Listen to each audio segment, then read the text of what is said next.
મિત્રો તમે ચેનલને સબસ્ક્રાઇબ કેમ નથી કરતા મને ખબર છે તમને ગૌતમ ગંભીરની બીક લાગે છે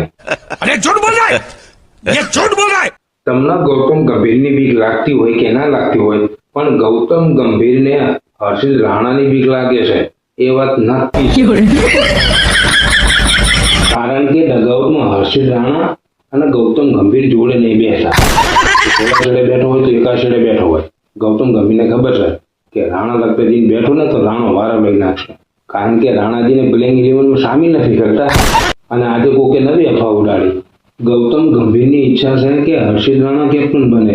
એટલે જ રાણા ગૌતમ ગંભીર આવું કરે છે કોને સૂર્યનો નંબર અવર કરી નાખે એટલે સૂર્ય ચાલે નહીં એટલે ગૌતમ ગંભીર આગળ ઓપ્શન મળી જાય સૂર્યને બહાર કરવાનું કે આરું કશું કરી શકતો નથી ને બેટથી તો એને કેપ્ટનમાં રાખીને શું કામ છે